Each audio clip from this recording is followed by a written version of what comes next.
अस्सलाम वालेकुम मोअज़्ज़िज़ नाज़रीन, आप देख रहे हैं हिस्ट्री इन्फो टीवी। आज हम आपकी पेश खिदमत लाए हैं एक ऐसा पुरसोज वाकया जिसको सुनकर आपका जज्बा ईमान ताज़ा हो जाएगा। नाज़रीन, जिला जंग के एक साबिक डिप्टी कमिश्नर कुदरतुल्लाह शहाब अपनी आप बीती शहाबनामा में लिखते हैं, एक रोज जंग के एक प्राइमरी स्कूल के उस्ताद रहमत इलाही मेरे दफ्तर में आया। वो चंद माह के बाद मुलाजमत से रिटायर्ड होने वाला था। इसकी 3 जवान बेटियां थीं, रहने के लिए अपना घर भी न था। पेंशन निहायत मामूली होगी। इसे ये फिक्र खाई जा रही थी कि रिटायरमेंट के बाद वो कहाँ रहेगा, लड़कियों की शादियां किस तरह होंगी, खाने पीने का खर्च कैसे चलेगा। इसने मुझे सरगोशी में बतलाया कि परेशानी के आलम में वो कई माह से तहज्जुद में अल्लाह ताला की बारगाह में फरियादें करता रहा है। चंद रोज कबल इसे ख्वाब में हजूर नबी करीम सल्लल्लाहु अलैहि वसल्लम की ज़ियारत नसीब हुई है, जिसमें हजूर नबी अकरम सल्लल्लाहु अलैहि वसल्लम ने इरशाद फरमाया, जंग जाकर डिप्टी कमिश्नर को अपनी मुश्किल बताओ, अल्लाह तुम्हारी मदद करेगा। मेरे चेहरे पर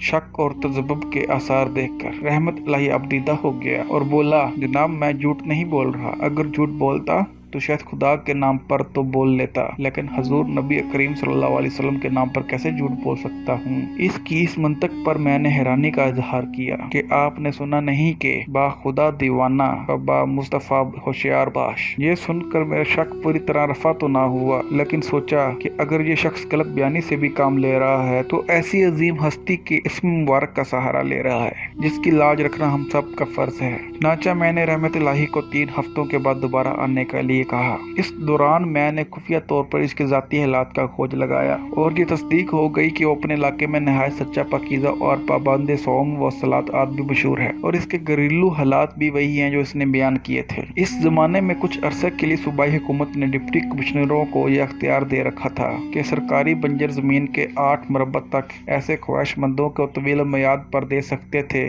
जो उन्हें आबाद करने के लिए आमादा हों। मैंने अपने माल अफसर गुलाम अब्बास को बुलाकर कहा कि वो किसी मुनासिब जगह क्राउन लैंड के ऐसे 8 मुरब्बा तलाश करे जिन्हें जल्द अज जल्द काश्त करने में कोई दुश्वारी ना पेश आए। माल अफसर ने गालबंजे समझा कि शायद यह अराजी मैं अपने किसी अजीज को देना चाहता हूँ। देखते ही देखते इसने पक्की सड़क के करीब नीम आबाद सी जमीन ढूंढ निकाली और रहमत इलाही के नाम अलाटमेंट की जरूरी कार्रवाई करके सारे कागजात मेरे हवाले कर दिए। दूसरी पेशी पर जब रहमत इलाही हाजिर हुआ तो मैंने ये नजराना इसकी खिदमत में पेश करके इस पे माल अफसर के हवाले कर दिया कि ये कब्जा वगैरह दिलवाने और बाकी सारी जरूरियात पूरी करने में इसकी मदद करे। तकरीबन 9 बरस बाद मैं कराची में फील्ड मार्शल जनरल अयूब के साथ काम कर रहा था कि ऐवान सदर में मेरे नाम एक रजिस्टर्ड खत मसूल हुआ। ये मास्टर रहमत इलाही की जानब से था कि इस जमीन पर मेहनत करके इसने 3 बेटियों की शादी कर दी है और अपने अपने घरों में खुश और खुर्म आबाद हैं। इसने अपनी बीवी के साथ फरीजा हाजी भी अदा कर ली है। अपने गुजारे और रिहाइश के लिए थोड़ी सी जाती जमीन खरीदने के अलावा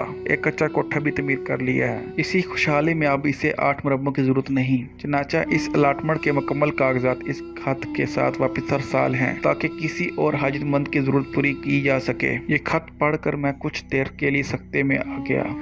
मैं इस तरह गुमसुम बैठा था कि सदर पाकिस्तान कोई बात करने के लिए मेरे कमरे में आ गए। उन्होंने कहा, किस सोच में गुम हो। मैंने उन्हें रहमत इलाही का सारा वाकया सुनाया तो वो भी निहायत हैरान हुए। कुछ देर खामोशी तारी रही, फिर वो अचानक बोले, तुमने बहुत नेक काम सर अंजाम दिया है। मैं गवर्नर को लाहौर टेलीफोन कर देता हूँ कि वो ये अराजी अब तुम्हारे नाम कर दें। मैंने निहायत लाजाहत से गुजारिश की कि ये मैं इस इनाम का मुस्तहिक नहीं हूँ। ये सुनकर सदर पाकिस्तान बोले कि तुम्हें रजरी अराजी हासिल करने में कोई दिलचस्पी नहीं। मैंने जवाब दिया, जी नहीं सर, आखिर में फकत 2 गज जमीन ही कब्र के लिए काम आती है। वो कहीं न कहीं किसी न किसी तरह से मिल ही जाती है। नाजरीन, इस वाक़े के 5 किरदार आज हमारे दरमियान मौजूद नहीं, लेकिन जंग के एक प्राइमरी टीचर रहमत इलाही का किरदार हम सब के लिए मीनारे नूर है। आज भी पाकिस्तानी कौम इन किरदारों के नक्श कदम पर चले तो वो दिन दूर नहीं जब हम दूसरी अक़वाम के लिए मुशले राह होंगे। नाजरीन, मज़ीद इस तरह की एपिसोड देखने के लिए चैनल को सब्सक्राइब करें और बेल आइकन प्रेस करें। शुक्रिया।